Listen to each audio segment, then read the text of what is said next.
Hello everybody, so today I'm here to share with you all the books I read in August. I read 7, which is pretty good for me. I average around 6 to 8 now, so we're in the middle. I'm happy with it. If you don't know, my reading has just been progressively getting downhill as the year goes on. I just read less and less, so yeah. I'm going to share with you all the books I read, starting with my least favorite, working up to my favorite. The first book I read wasn't on my TBR at all. I read it on a whim just because, and that is Faker by Sarah Smith. This is a adult rom-com. This doesn't come out till October, so I apologize I read it so early. In case this sounds really interesting and you're like, I want to read it. I'm sorry, it's not out yet. It will be in a couple months, I promise. Either way, this is about a girl named Emmy who works at I don't know, imagine, what is a tool brand? Black & Decker, that's one I think. Think of it, she works there and she's one of the only females there. She works, it's like a man's job, and she also works across the hall from this guy named Tate who they kind of just loathe each other, and then a community project comes out and they have to work together and then feelings emerge. It's your typical hate to love romance. I gave it a 3 out of 5. I enjoyed it. It was cute. It was steamy at times.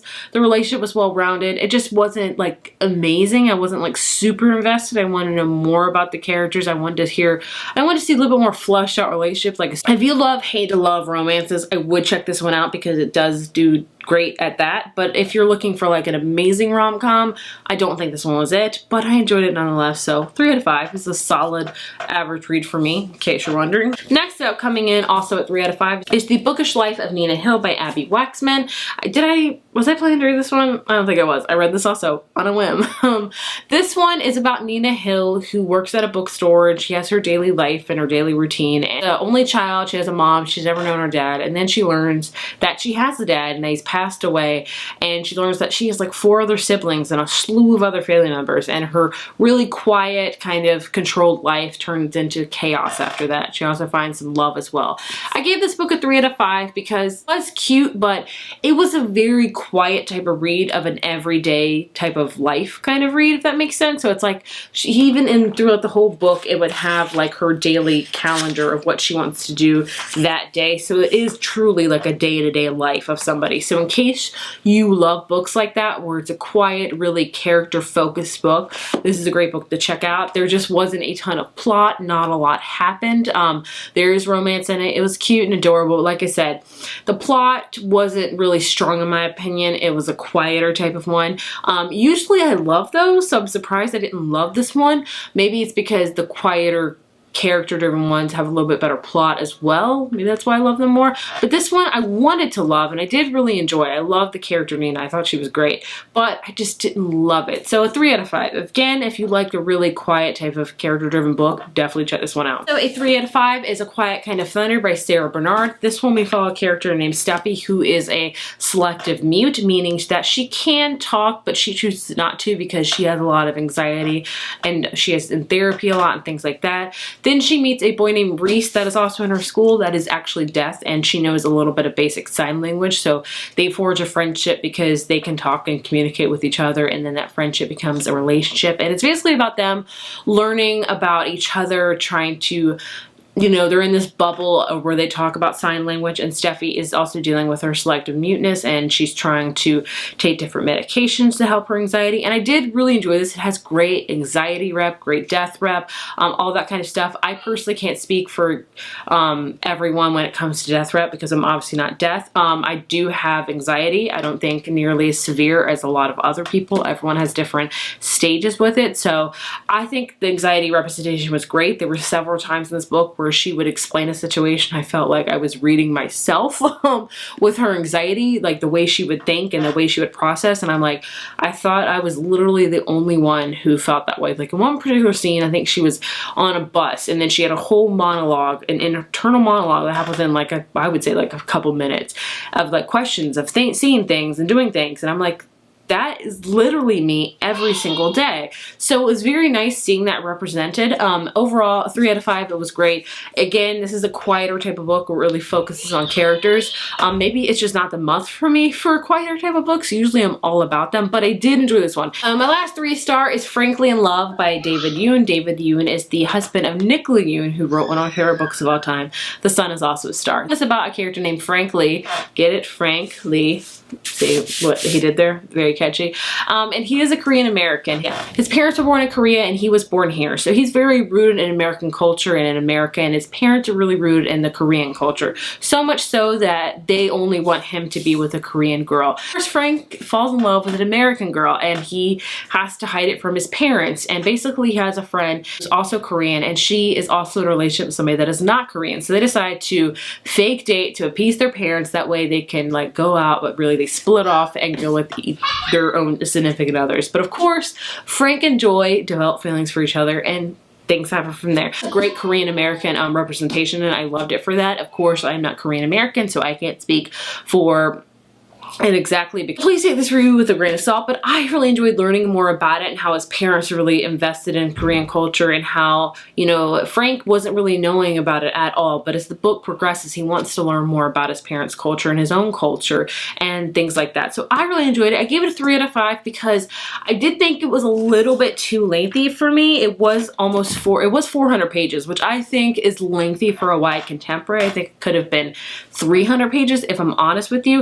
And I did enjoy Frank at times, but sometimes he would be a little bit too much for me, and then I would have to remind myself that he is a high school character, and that happens to me often when I read YA contemporary books. There's a lot of times I read YA contemporary books and I'm like, this character's kind of cringy, like grow up. And I'm like, they're 16. That is 100% normal. You're not reading it in the target demographic. So yeah, there's that. So that could be just me because I am obviously not the same or close age to this at all, but I enjoyed it. I think it was a great debut by David Yoon, and I will read more of his books. Again, I'm reading a lot of Lane Kim from Gilmore Girls because she's also Korean American, and her mom, Mrs. Kim, wanted her to marry a Korean doctor, and a Korean doctor only. So I love that because it reminded me so much of that and their relationship as well. So I just wanted to throw that tidbit in there as well. But again, check this one out. It comes out in September. Going on to 4 stars, I have This Adventure Ends. I actually read all of Emma Mill's books, and I think this one's my favorite. I don't know. I really like First and Then as well. This one is about Sloane, who moves from New York to Florida. It's a group of friends, and she kind of falls in love with them. She, you know, has feelings for one of them, and she just falls in love with the group as a whole because they just are amazing people. And it's a quiet book. Emma Mills are kind of your standard YA contemporary books. It's a quiet one, but I love this one. I love the friend group as the really strong part of this book. It also talks about a lot of grief, a lot of dealing with anxiety as well, and things like that. So I really loved it. I think Emma Mills is a great YA contemporary author. Just looking for a book that'll make you smile and happy. This Adventure Ends is great for that. And the cover is amazing. Last 2 books are 5 stars, and my favorite reads of the month, and they're both adult, rom-com, chick lit, whatever genre you want to call them. The first one is Things You Save in a Fire by Catherine Center. It's about a character named Cassie, who is a female firefighter in Texas, and she's worked really hard to be a good female firefighter. And then she wins an award, and something happens at this award ceremony where she gets confronted with somebody from her past, and things get aggressive, and Cassie has to kind of leave the fire station. It just so happens that her mom needs her help in Boston. So she decides to move to Boston to kind of start over at a new fire station. And this fire station, they're not so welcoming of a female firefighter. They're very rooted in their manly ways and not accepting of females and things like that. So Cassie has to work really hard at proving herself time and time again. She also has to work at, you know, forgiving her mother. Her mother and her have a very tumultuous past, and she has not forgiven her yet for that. And she also encounters romance as well. I love this book. I gave it a 5 out of 5. She also wrote several other books, apparently. I did not know this. The other one of hers I read was How to Walk Away. I liked that one. I didn't love it, but man, did I love this one. I love the firefighting aspect of it. I learned several things. I love the romance in it. It was just so amazing. I love the forgiving aspect of it. It was just, it's the book at the end where you're just like, everything wraps up in this nice neat bow, but you're just like, give me that bow, give me that present, because I want it. And I enjoyed this a ton. So if you love, definitely check out this book. The last book I want to talk about that is my favorite of this month is The Flat Share by Beth O'Leary. I've done a whole video on 5 reasons why you should read The Flat Share. If you'd like for me to do one on Things You Say in the Fire too, let me know. We're more than happy to do so. But either way, The Flat Share, I loved. It was one book that I heard about, but it didn't sound appealing to me, and then I kept hearing more about it, more people read it, and I gave in to the hype quintessentially, and I'm so glad I did because I loved it. This one was very reminiscent reminiscent of You've Got Mail. We have two characters named Tiffy and Leon. Leon owns this apartment and he is a night nurse, so he's not there from like, not home from like 5 p.m.